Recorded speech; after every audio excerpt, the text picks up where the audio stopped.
Papuri sa iyo, Panginoon, na pinagkakautangan namin ng lahat sa aming buhay. Panginoon, kami ay nagpapasalamat sa panibagong araw ng aming paglilingkod tayo.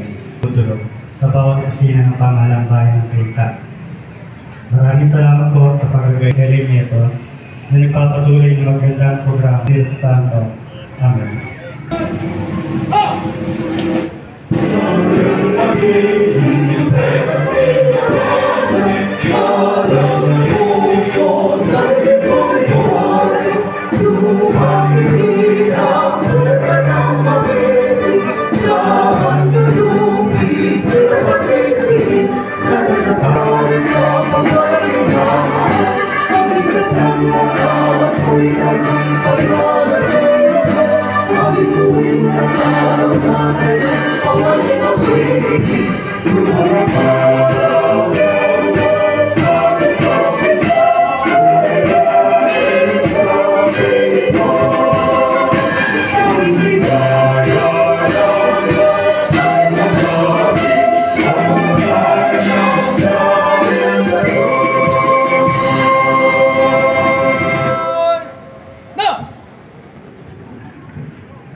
Ako ay Pilipino, buong katapatang nanunumpa sa batawat ng Pilipinas at sa bansang kanyang sinasagisag.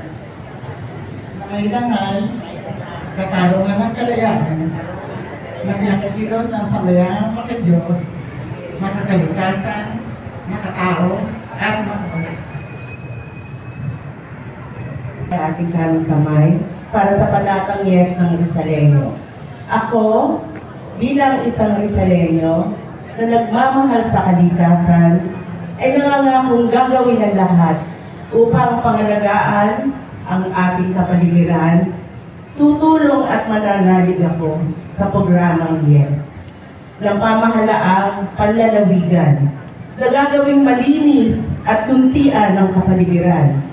Itatapon ko ang mga basura sa tamang lugar at pahahalagahan ang angkop na pamamaraan upang muling magamit at pakinabangan ang mga bagay na dati ay tinatapon lamang. Ako ay magtatanim ng mga puno upang mapayabong ang kagubatan. Naiwasan ang pagbaha at pagkasira ng ari-arian. Tutulong ako upang mapanatiling malinis at buhay ang mga daluyan ng tubig para sa masaganang buhay at maunlad na pamayanan. Bilang tagapangalaga, itinuring ko na ang bawat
beautiful.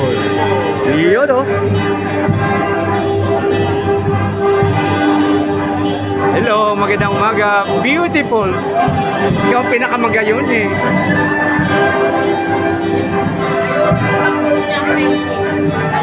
Ayun talaga oh. Awanti kwarta.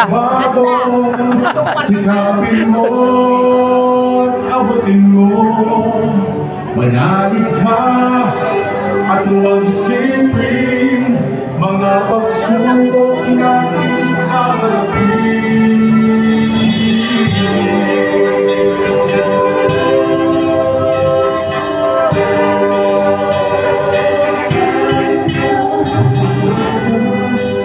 Sa isang hari, pagtutulungan ang mahal. Iwanan sa isang panaginip, nakakahalin natin at Yan ang idol ko. Galing.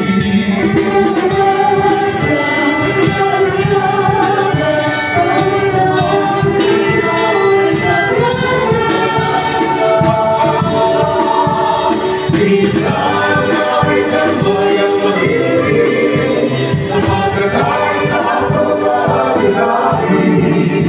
Pag-ibig ang mahal ng lubusan, alam sa ating bayan pinagdulan. Ito na pag-iulan natin ng pagbabalag ng unang buhay natin.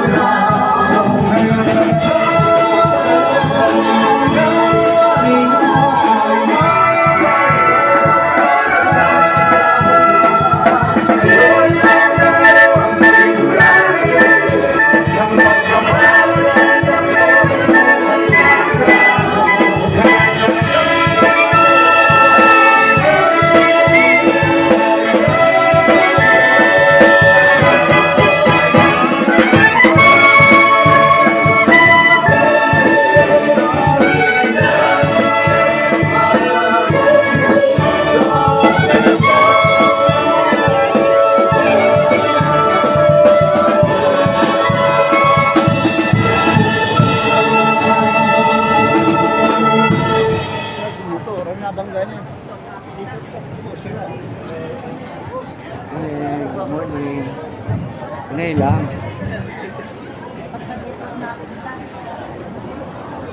Para may bigay sa akin ang kainang mensahe, atin pong bigyang pagkilala si Municipal Assessor Divino Pagkatipunan. Magandang umaga po sa ating lahat, lalo na kay Mayora, kay Neto. Sila po ang panalitan ko dahil mainit ang panahon. Tsaka kailangan lagi kami maaga sa opisina kasi mainit din ang ulo ng mga tao. Itong nakaraang taon, 2023, ay naghapon naging abala ang aming opisina sa aming pagganap sa aming katungkulan. At sa ang kaabalahan nito ay nagbunga naman ng magandang resulta. Kasi ayon sa record, kami ay nakapag-transact ng 1,745 na assessment.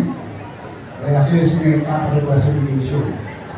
Kung saan po, sa loob ng isang taon, para sa 2023, kami ay nakagenerate ng total taxable assessed value na nagkakahalaga ng 2,066,271,550 pesos. Wow!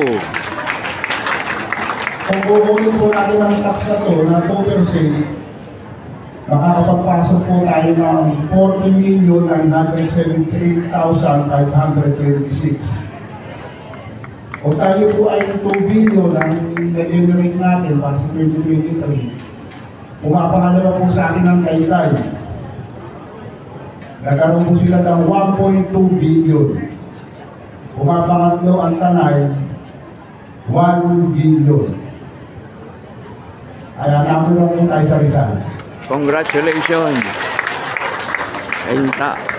Bukod po sa trabaho na to, uma-assist rin kami sa upaw at sa kay Richard Liman para sa mga geodetic survey. Sa road clearing, bago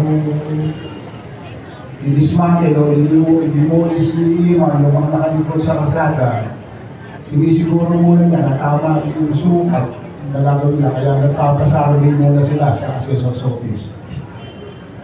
Noong pong March 11 to 13, 2024, ang BLGF review po ay nag-sponsor ng isang conference, isang Command and Revenue Target Setting Conference na ininao sa Twin Resort sa Lauren, Batangas. At sa pagbumakas po ng palatuntunan sa seminar conference na yun, ang direktor ng Region 4A, Calabarzon, ay pinahayag niya ang top 3 sa buong region in terms of total taxable assessed value. Ang number 3 po ay ang Taytay na may total taxable assessed value na 21.8 billion pesos. Sumunod po, number 2, ang Silang Cavite na may total taxable assessed value na 22 billion 100,000 pesos. At ang number 1 po, ang Kalinta, tayo ulit, number 1 sa Montreal State. Ang total taxable assessed value po natin ay 45.8 billion. Ibig sabihin, halos kalahati ang lamang natin dun sa mga sumusunod sa atin. Kung ito po ay kukumpitan natin ang realty tax na 2%, aabot po yun ng 916 million. Kaya salamat po sa suporta ng ating Sangguniang Bayan, ni Alvin Kita, ni Mayor Ellen, at sa mga kasama ko, salamat sa inyong operasyon. At sana tuloy-tuloy ang trabaho natin na ito. Maraming salamat po. Malaya ka na, Pilipino, kalikin mo'y sisigaw. Sa mundo, sa buong mundo, kasarinlan at kalayaan, hindi mapabayaan, naglayang mundo ng pag-asa, Pilipino aking